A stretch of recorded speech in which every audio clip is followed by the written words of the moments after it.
Good morning, Congressman. Thanks for joining us this morning. My pleasure. Well, thank you so much for taking the time to do this. We've got a few questions for you this morning. I'm going to go ahead and get into some of those. But one of my first ones for you is Congress has recently elected a new Speaker of the House. This is a position you threw your name out there for at the same time as well. And you said you wanted to do so in order to steady the ship. Do you feel like Mike Johnson is accomplishing this?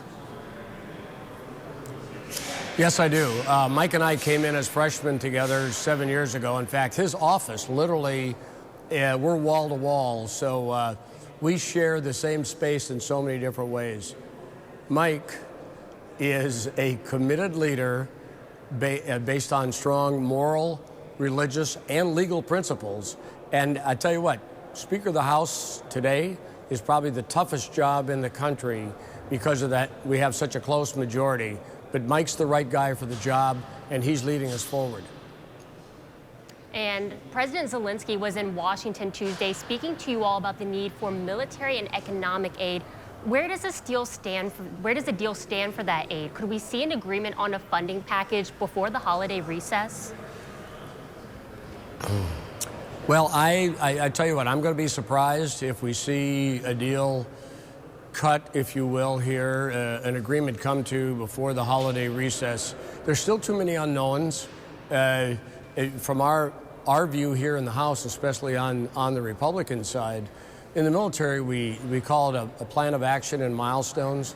And what we need from the administration, as well as from Ukraine, is an idea of, number one, what do they need? And mainly from the United States side, our ability to deliver the kind of munitions and warfighting support capabilities that they need. We need more of a plan from the administration, again, and Ukraine. I know I'm repeating myself here, but we haven't seen that yet because we want to know before signing off on any funding deal that we are putting lethal capabilities in the hands of the Ukrainian soldiers who are fighting for their lives.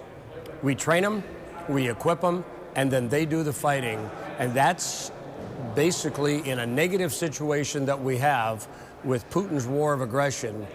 Our best hope is to keep those Ukrainians supplied with the lethality they need and the support that they need to use it.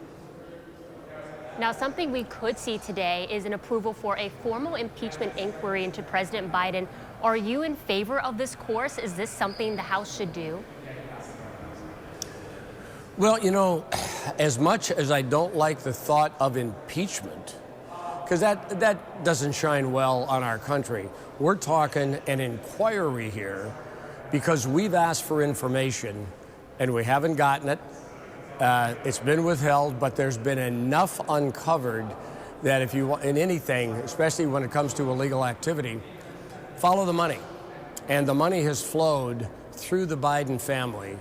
That's obvious. There's enough data there now that personally, I believe the right next step, because the administration and Biden himself has not been forthcoming enough, that the inquiry enables us to get more data before we take a next step. Because in our country, you're innocent until proven guilty.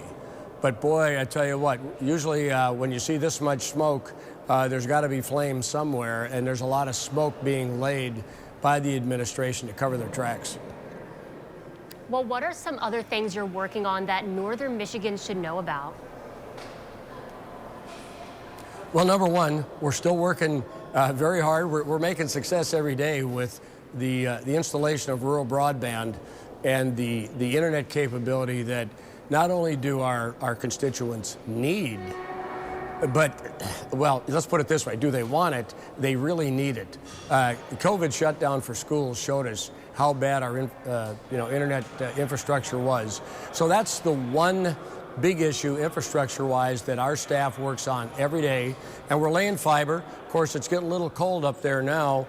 And once that ground freezes, they'll have to stop the laying of the fiber and the continuance of installing the broadband until the spring.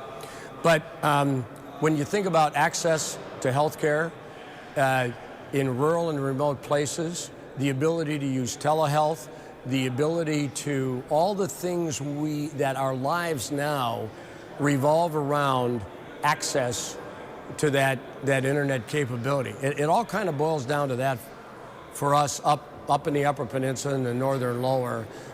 We don't need a whole lot, but we need what works and what is taken for granted by people elsewhere in the state or elsewhere in the country that we don't have. So that's what we work for every day, to make sure that we're giving those basic goods and services, because our folks, they work hard every day.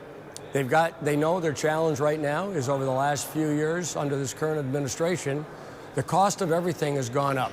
Feed your family, put gas in your car, ability to literally do the things that you could do 4 or 5 years ago, but the price of everything has just gone up, and that's on Washington, D.C. by and large for its inability to govern wisely when it comes to the money that comes out of the hard-working taxpayers' pockets and goes into the federal coffers.